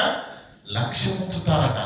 కనుక అలాంటి బోధలోనికి వెళ్ళావా, ఈ ఆత్మీయ జీవితాలు సర్వనాశనంలోనికి వెళతాయి. కనుక ఈ సంఘాన్ని, ఆత్మీయులను, విశ్వాసులను నువ్వు వాక్యంలో చాలా జాగ్రత్తగా కాపాడాలి.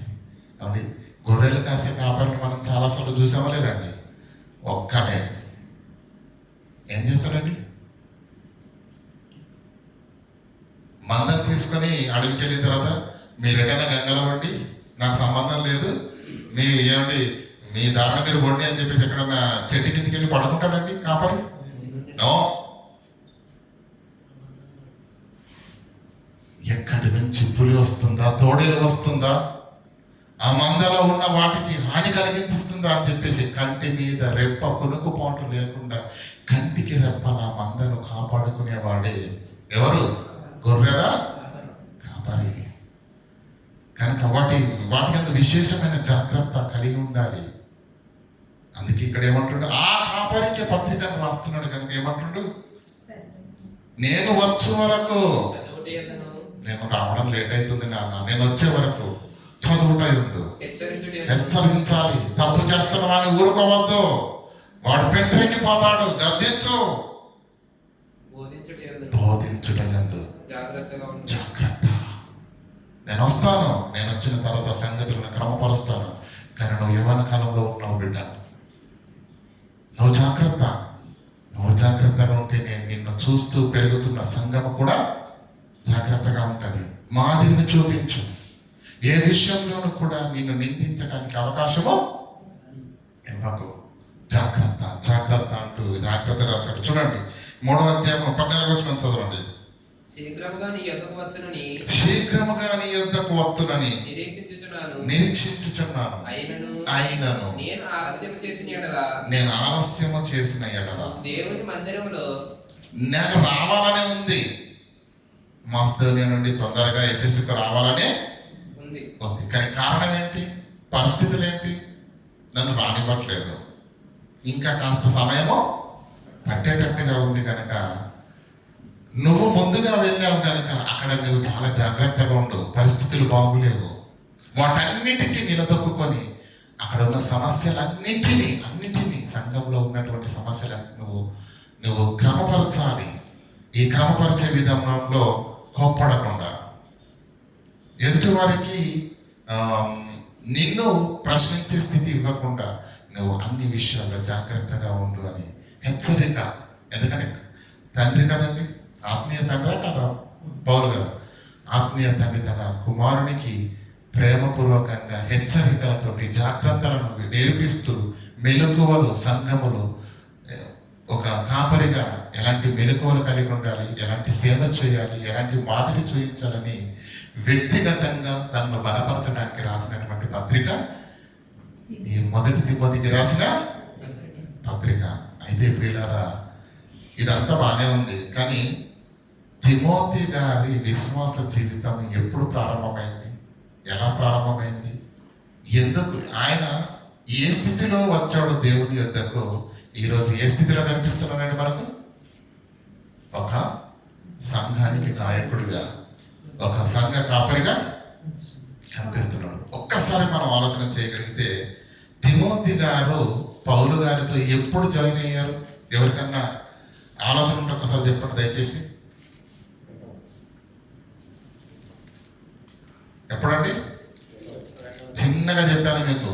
పౌలు గారు మొదటి ప్రయాణం, మొదటిది దేవునికి దూరంగా భిన్నంగా ఉన్నాడు.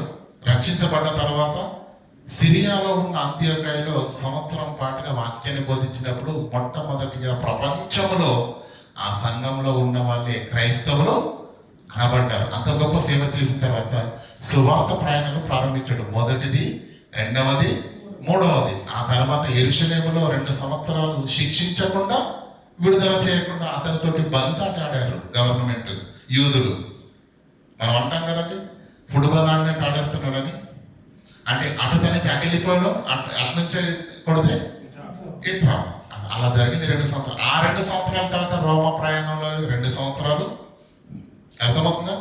ఆ 2 సంవత్సరాల తర్వాత ఈ యూదులు రాకపోవడం చేత అప్పుడు కైసర్ అతన్ని విడుదల చేసేసారు. ఇది పౌలు గారి జీవితం గురించి మనకు స్పష్టంగా అర్థం కావాల్సింది. అయితే తిమోతి ఎప్పుడు జాయిన్ అయ్యాడు అంటే, మొదటి ప్రయాణంలో తిమోతి ఉన్నాడా? లేడు. రెండవ ప్రయాణంలో, మొదటి ప్రయాణంలో ఉంటాడు.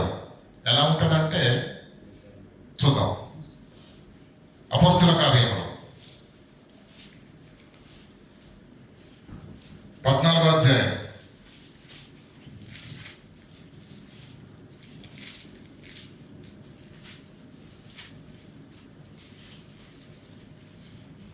క్షమించండి, 16వ అధ్యాయం.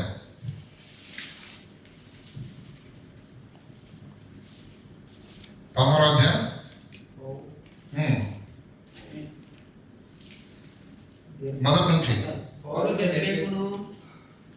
12 వచనాలు చదవండి ఒకసారి. 40-41.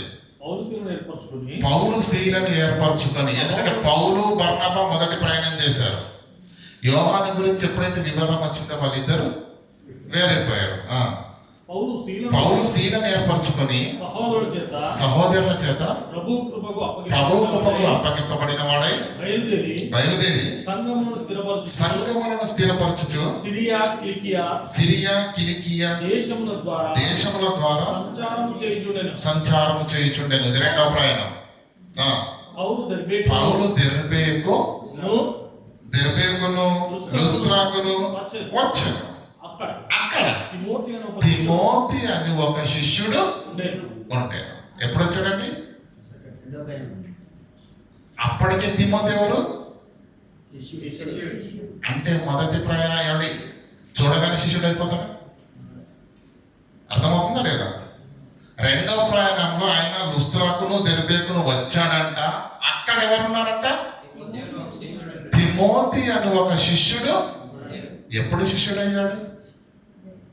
ఎలా శిష్యుడు అయ్యాడు? అసలు పౌలు ఇంతకు ముందు దెర్బేకి వెళ్ళాడా? లుస్త్రాకి వెళ్ళాడా? చూడండి 14వ అధ్యాయం 19వ వచనం. అంతియోకయ నుండి ఒక్క నిమిషం అండి, 7వ వచనం చదవండి. లుస్త్రాలో అంటే మొదటి ప్రయాణంలో పౌలు గారు ఎక్కడికి వెళ్ళారు? లుస్త్రాకి వెళ్ళాడు. ఓకేనా? ఇప్పుడు 19వ వచనం. అంతియోకయ నుండి యూదులు వచ్చి, ఎక్కడ జరుగుతుంది ఇదంతా? ఎక్కడ జరుగుతుంది? లుస్త్రాలో. బలహీన పాదములు కలిగిన వాడు ఉన్నాడండి. పౌలు ఏం చేశాడు? యేసు నామమున నిన్ను స్వస్థపరుస్తున్నాను లే అనగానే వాడు ఏం చేశాడు? దిగ్గున లేచి పూర్ణ స్వస్థత నుండి నిలబడ్డాడు. నిలబడినప్పుడు అక్కడ ఉన్న వాళ్ళు ఏమన్నారు?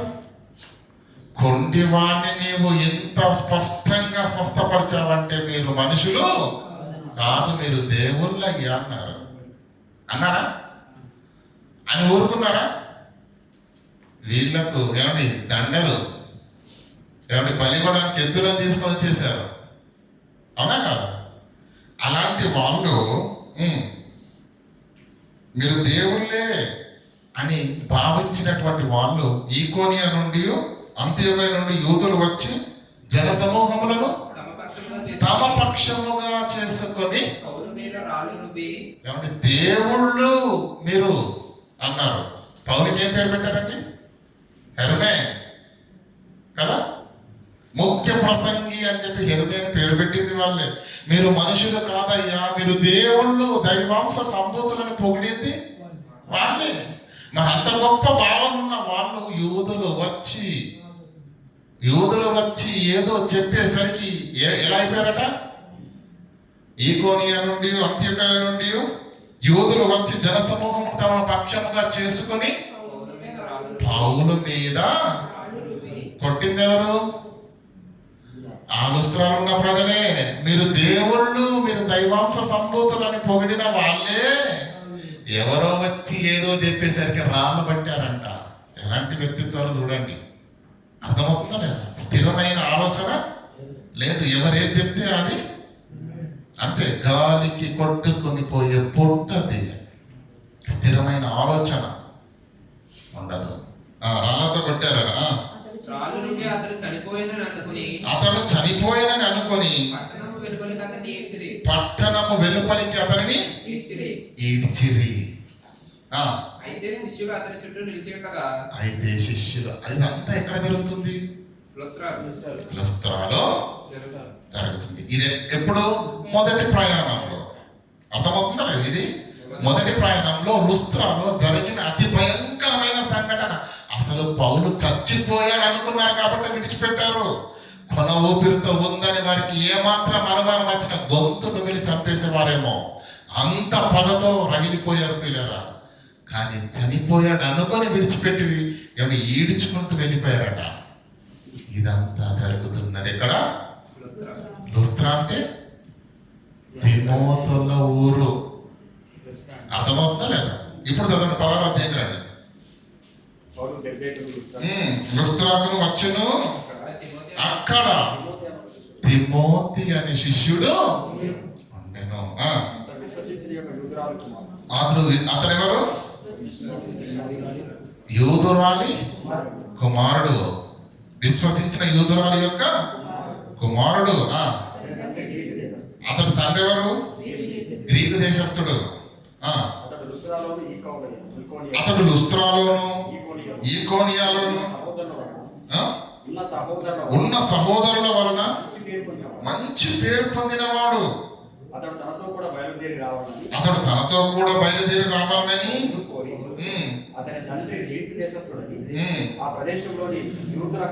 అర్థమవుతుందా లేదండి? తల్లెవరు? విశ్వసించిన యూదులు. ఎందుకంటే యూదుల్లో క్రీస్తును విశ్వసించిన వాళ్ళు ఉన్నారు, క్రీస్తును ద్వేషించిన వాళ్ళు కూడా ఉన్నారు. అయితే ఈయనెవరు? ఈమె యూదురాలు, అందులో క్రీస్తును విశ్వసించిన యూదురాలు. తండ్రి ఎవరు? అలేరా అంటే యూదురాలు గ్రీకు దేశస్థుడు, ఇద్దరు వివాహం చేసుకున్నారు. వారికి పుట్టిన సంతానమే తిమోతి గారు. అర్థమవుతుందా?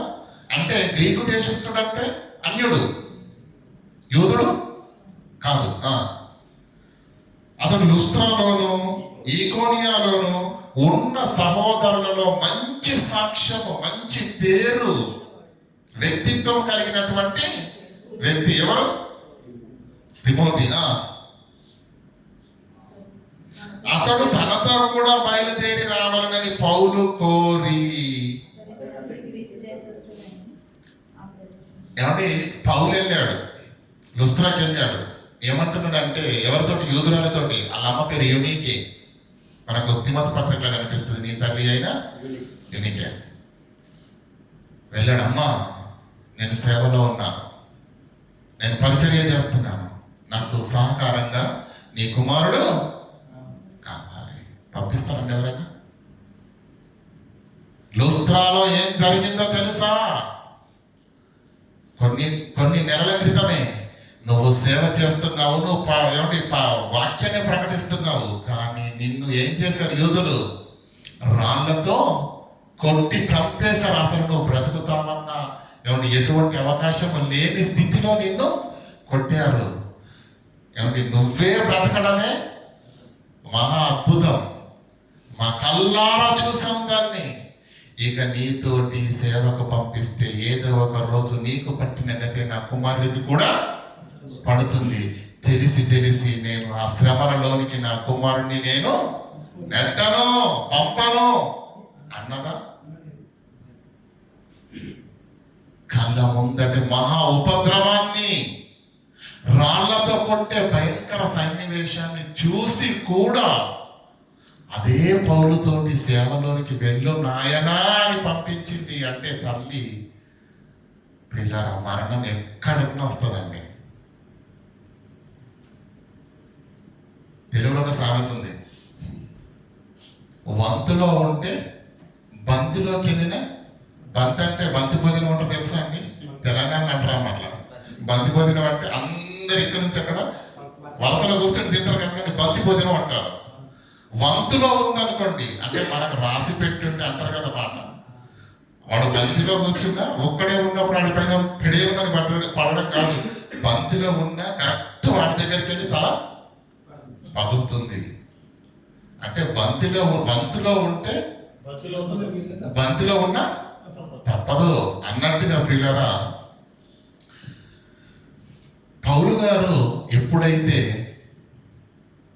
పిలిచాడో తల్లి ఏమాత్రము అంటే ఎంత వివేకం కలిగినటువంటి స్త్రీ, ఎంత భయభక్తురాలో మీరు ఆలోచించండి. మరణము ఎప్పుడైనా ఎక్కడైనా వస్తుంది. ఆ మరణం ఏదో ప్రభు సేవలో వస్తే అది భాగ్యం, అది దీవెన, అది ఆశీర్వాదం. నా కుమారుడు నిత్య జీవాన్ని పొందుకుంటాడు అని ఏ తల్లి అండి ఈరోజు ఆలోచిస్తుందా? ఏ తండ్రి అండి ఆలోచిస్తున్నాడు? క్రైస్తవ కుటుంబాల్లో పుట్టిన వాళ్ళు కూడా దేవుని కొరకు పిల్లల్ని పెంచాలి, దేవుని సేవ కొరకు వారికి మెరుగులు దిద్దాలి, దేవుని సేవకై వారిని సిద్ధపరచాలి. ఉందంటే ఆలోచన? డాక్టర్ కావాలి, కూడా ఇంజనీర్ కావాలి, మరి పాస్టర్ వద్దు. ఎందుకో? పాస్టర్ పనికి పాస్టర్ పని అంటే విలువ లేదు. ఎందుకు? పాస్టర్ కొడుకులు చూడండి ఎక్కడ ఉంటారు, అమెరికాకి వెళ్ళాడండి, మళ్ళీ సాక్ష్యం అదొకటి.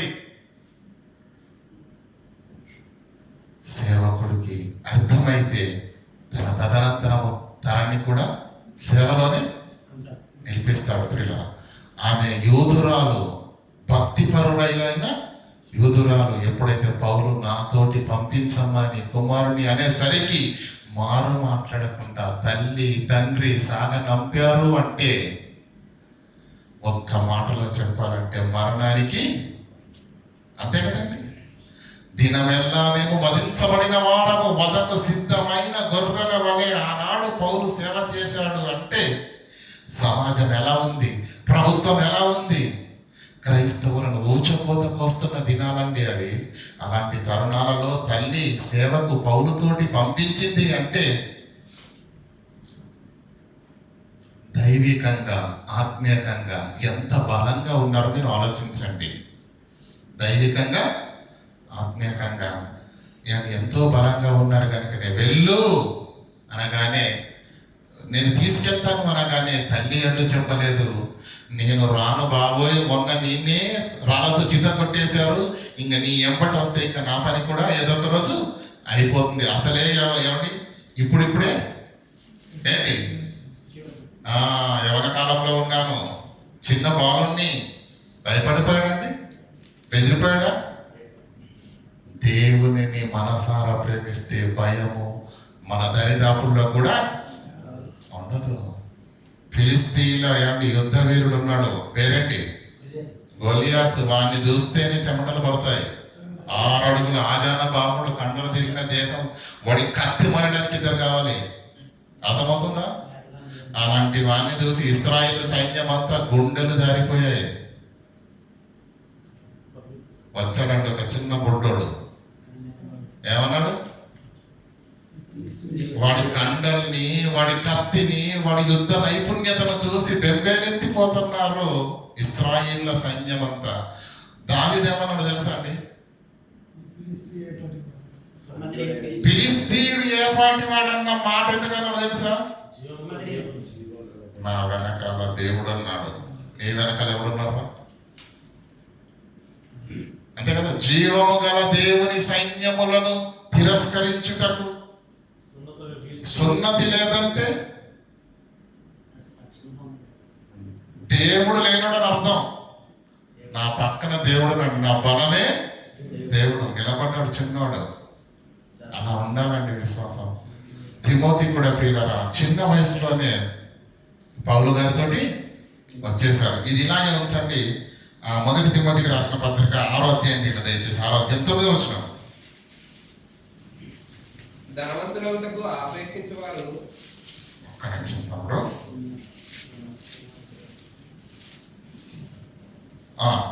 ధనవంతులకు అపేక్షించేవారు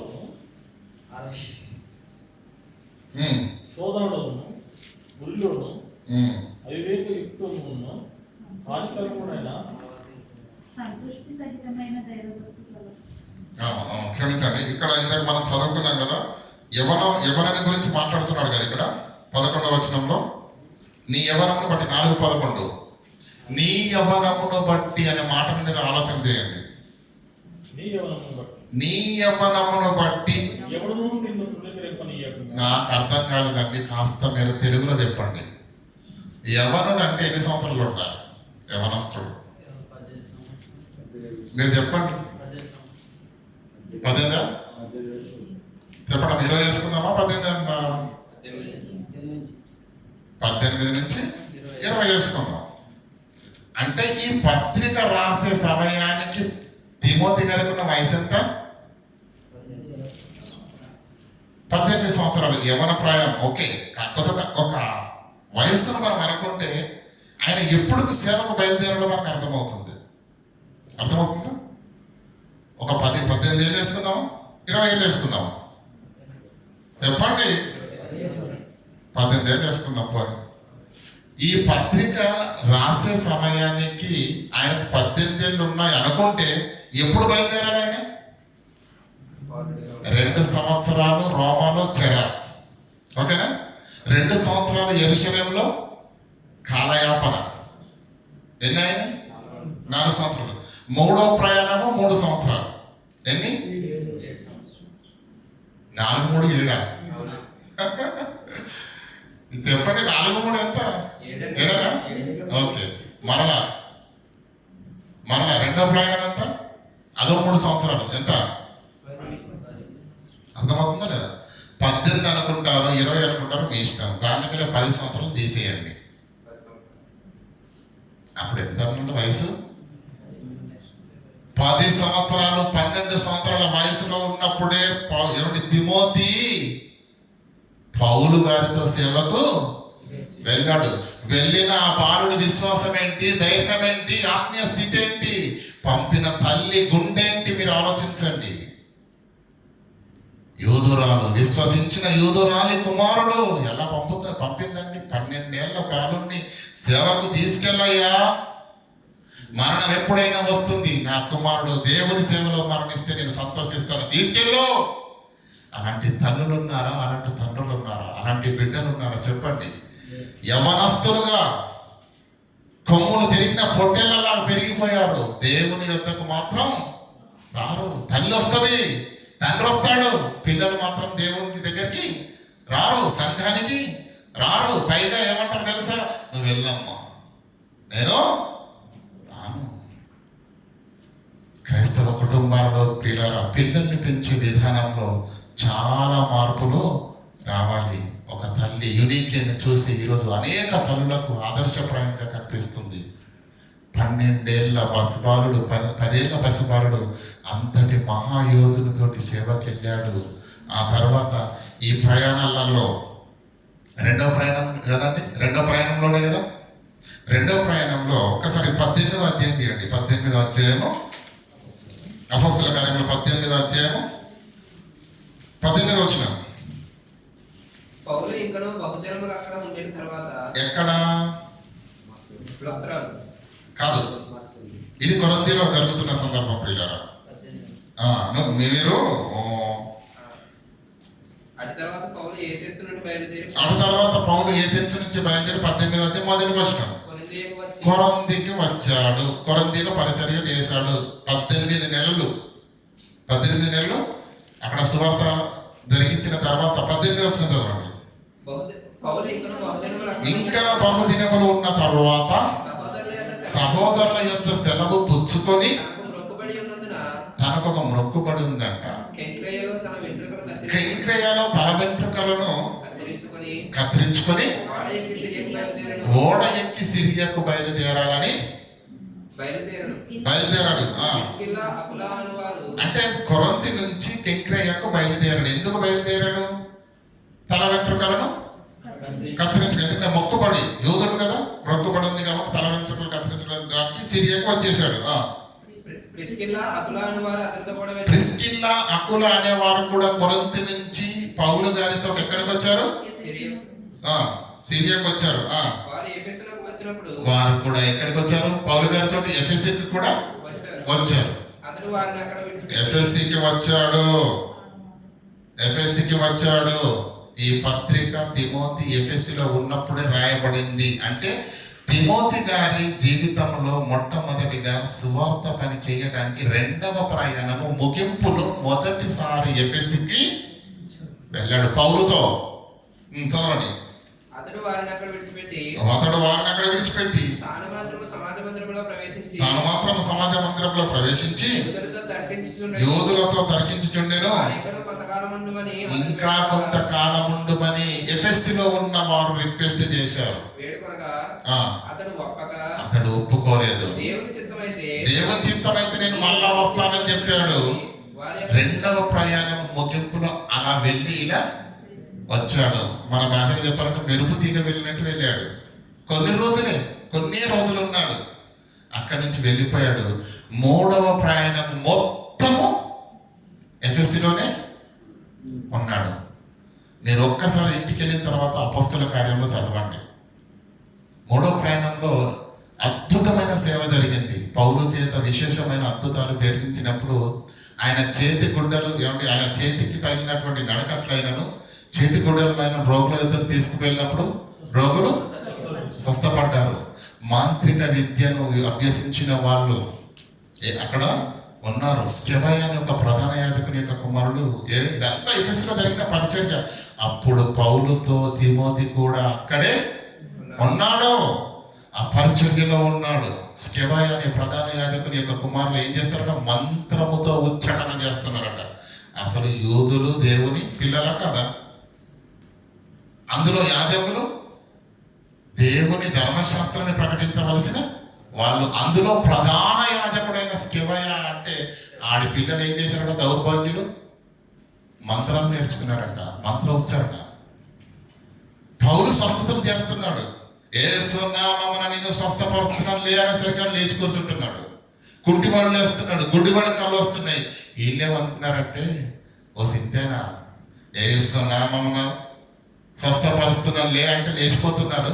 ఆ డైలాగ్ ఏదో నేను కొడితే లేవడా అని చెప్పేసి దయ్యం పట్టిన వారి దగ్గరికి వెళ్ళి పౌలు మాట్లాడినట్టుగా వీళ్ళేం చేశారట? యేసు నామములో నిన్ను వెళ్ళగొడుతున్నాను వెళ్ళు అన్నాడంట. అయితే దయ్యం పట్టిన వాళ్ళు ఏం చేశారు? ఒరే నాకు యేసెవడో తెలుసు, యేసును సేవిస్తున్న అపోస్తలుడైన పౌలు ఎవరో తెలుసు.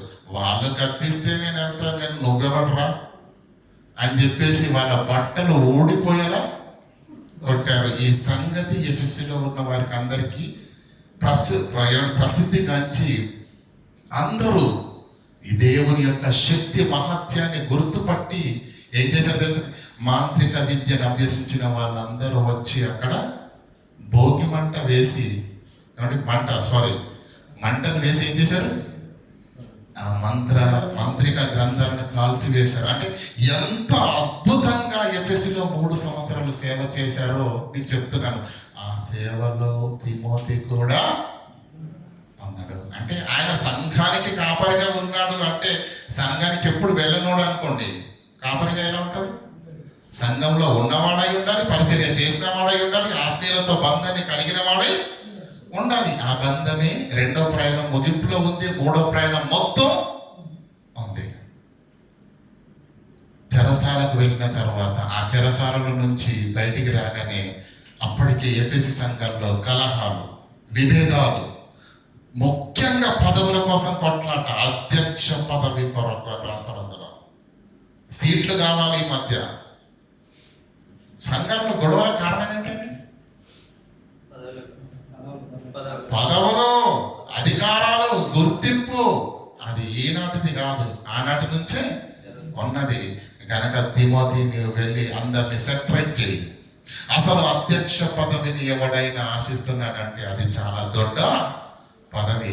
ఆ అధ్యక్ష పదవిలో కూర్చుండే వాడికి అదిగా అర్హతలు ఏముండాలి? ఏకపత్ని ఇద్దరు భార్యలను చేసుకుంటే కుదరదు. అతిథి ప్రియుడై ఉండాలి, మంచిగా ప్రేమించేవాడై ఉండాలి, ఎవరైనా వస్తే ఆతిథ్యం ఇచ్చే మర్యాద కలిగిన వాడై ఉండాలి, శాంతముతో మాట్లాడాలి, మితానుభవం కలిగిన వాడై ఉండాలి. అతని కుమారుడు కుమార్తె సేవలో భార్యతో పాటు సంపూర్ణ కుటుంబం సేవలో ఉండాలి. వాడి కుటుంబాన్ని దేవుళ్ళో పెట్టలేని వాడు సంఘాన్ని దేవుళ్ళు ఎలా నడిపించగలడు? కనుక ఇలాంటి క్రమం, ఇలాంటి అంటే అక్కడ ఉన్న సమస్యలన్నింటినీ నువ్వు సద్దుమణిగించాలి. పెద్దలను ఏర్పరచు, నాయకులను నియమించు, క్రమాన్ని పెట్టు. ఎందుకంటే స్వతంత్రత అనేది చిన్న భిన్నం చేస్తుంది. క్రమం అనేది ఏం చేస్తుందండి? ఒక ఆర్డర్లో నడిపిస్తూ ఉంటుంది. అర్థమవుతుంది? కనుక క్రమపరచు, సంఘాన్ని క్రమపరచు అని ఎఫెసీ సంఘంలో ఉన్నటువంటి ఆ అవరోధాలను, లేదంటే అప్పటికే పదవుల కోసము అధికారాల కోసము కొట్టుకు తస్తున్నటువంటి ఆ సంఘాన్ని అపోస్తలుడైన పౌలు విశేషమైన సేవ చేసి, ఏమండి సామాన్యమైన సేవ చేశాడండి. అక్కడ నాటకశాలలో ప్రియులారా 25,000 మంది ఒక్కసారిగా కూడుకొని పౌలును చంపేద్దాం అనుకున్నారు. ఆ రోజు దమయత్రి అనే కంసాలి వాడు చేసినటువంటి అలజడి ఇంత అంత కాదు. మన అర్తమీ దేవి, ఇదిగో తెలుసు కదా, అర్తమీ దేవి గురించి మీకు చాలా చెప్పాను. గుళ్ళు మహా గొప్పగా అమ్ముడుపోతున్నప్పుడు పౌలు వెళ్ళి వాక్యం చెప్పేసరికి, చేతులతో చేసినటువంటిది దేవుడు కాదు, సృష్టించిన వాడు దేవుడే తప్ప సృష్టింపబడినది దాంట్లో దైవత్వం లేదు కనుక బంగారంతోనైనా వెండితోనైనా కర్రతోనైనా చేసినవి దేవుళ్ళు కావు, దేవతలు కావు అని ఈ పౌలు అనేవాడు చెప్పాడు కనుక మన అర్తమీ దేవి యొక్క ఉనికికి ప్రమాదం కలుగుతుంది కాబట్టి వీడిని చంపేయాలి, ఇతన్ని చంపేయాలని నిర్ధారణకు వచ్చేసి ఎంత భయంకరంగా పన్నాగం పన్నారో మనకు తెలుసు. ఏమండి కైసరు ఓడరేవు దగ్గర మోకాళ్ళుని ప్రార్థన చేసి కన్నీటితో విడుదల తీసుకున్న సందర్భం కూడా మనము చదివాము. ఆ విధంగా ఎఫెసీలో సేవ చేసినటువంటి పౌలుతో తిమోతి కూడా ఉన్నాడు. అంటే అప్పటికి తిమోతి ఏమండి సేవ చేశాడంటే ఎప్పుడు పౌలే మాట్లాడేవాడా? తిమోతి గారికి కూడా. ఎందుకంటే ఒక సేవకుడు అనేకులు అందరినీ వాక్యంలో పెంచాలని అనుకునే దృక్పథం ఉన్నప్పుడు ఖచ్చితంగా అవకాశం ఇస్తాడు. కానీ ఆ అవకాశము దుర్వినియోగపరచడానికి వీలు లేదు. స్వతంత్రమును దుర్వినియోగం చేయరాదు కనుక నిలబెట్టాడు, బలపరిచాడు. సంఘానికి కాపరిగా నేను లేనప్పుడు, పౌలు గారు లేనప్పుడు అవసరమైతే సంఘాన్ని నడిపించే స్థితిలోనే ఉండాలి నా కుమారుడు అని చెప్పేసి అతన్ని బలపరిచాడు. అలా బలపరిచి యెరూషలేముకు వెళ్ళిన 2 సంవత్సరాల కాలయాపన తర్వాత మరో 2 సంవత్సరాలు చెరలో ఉన్న తర్వాత బయటికి విడుదల కాగానే ఎఫెసీలోను సంఘంలో సమస్యలు ఉన్నవి, అలాగే మాసిదోనియాలో కూడా సమస్యలు ఉన్నాయి కనుక నేనేం చేస్తానంటే నేను మాసిదోనియాకి వెళ్తాను, నీవు ఎఫెసీకి వెళ్ళు, అక్కడ ఉన్న సమస్యలను పరిష్కరించాలి, ఉపదేశించాడు, గద్దించాడు, హెచ్చరించాడు. ఆయన నోటి మాటతో చెప్పాడు, మాసిదోనియాకి వెళ్ళాడు. అక్కడ ఆయనకు ఎక్కువ సమయం పట్టేసరికి నా కుమారుడు ఏ విధంగా అక్కడ సమస్యలను పరిష్కరిస్తున్నాడని ఒక పత్రికను రాశాడు. ఆయన వెళ్ళక ముందు తన మాటను పత్రిక రూపంలో ఆయన యొద్దకు పంపించి అనేక జాగ్రత్తలను, అనేకమైనటువంటి సలహాలను, సూచనలు, హెచ్చరించు మాటలను ఎలా దిద్దాలి, ఎలా మాదిరి కనపరచాలి, ఎలాంటి ప్రవర్తనతో నీవు ఉండాలి అని ఒక కాపరికి చెప్పవలసిన బాధ్యతను, హెచ్చరికలను, మాటలను చెబుతూ సంఘానికి మాదిరిగా కనపరుచుకోమని అనేకమైన మాటల చేత తిమోతిని బలపరుస్తూ అలాగే సంఘాన్ని కూడా బలపరుచున్నట్లుగా ఆయనను బలపడుతూ మరి రాయబడినటువంటి పత్రిక 1 తిమోతికి రాసిన పత్రిక. ప్రియులారా, మరి ఇంతటితో మరి ఈ భాగాన్ని మనం ముగించుకుందాము. దేవుని మహాకృపను బట్టి మిగిలిన భాగాన్ని మనము మరి నెక్స్ట్ వారం మాట్లాడదాము. ఇంకా చరిత్రను నేను అధ్యయనం కేవలము గ్రంథం యొక్క అవగాహన కొరకు పరిచయ వాక్యంగా కొన్ని మాటలు మీతో పంచుకున్నాను. దేవుని చిత్తం అయితే వచ్చే వారం 1 తిమోతి యొక్క సంపూర్ణమైనటువంటి వివరణ మీకు అనుగ్రహించి మరి దాన్ని ముగించే ప్రయత్నం చేద్దాం, ప్రార్థన చేసుకుందాం. కనికరం గల దేవ, కృపోన్నతుడైన మా తండ్రి, నిఘనమైన పవిత్రమైన నామానికి వందనాలు తండ్రి. మొదటి తిమోతికి రాసిన పత్రిక యొక్క నేపథ్యాన్ని, ఆ పత్రిక ఎందుకు రాయబడింది, ఏ స్థితిగతుల మధ్య రాయబడింది అన్నటువంటి వివరణ మీ పిల్లలకు తండ్రి చదవగానే అర్థమయ్యే రీతిగా తండ్రి కొన్ని మాటలు తండ్రి మాకు వినిపించి నేర్పించినందుకు మీకు వందనాలు. విన్న మాటలు నిష్ప్రయోజనం కాకుండా తండ్రి మిమ్మల్ని ప్రేమించే వారంగా, వాక్యం అంటే ఆశ ఆసక్తి కలిగిన వారంగా తండ్రి వేగిరపడుతూ వాక్యం యొక్క మాధుర్యాన్ని, ఆత్మీయ జీవితంలో ఎదుగుదలను మేము పొందినట్లుగా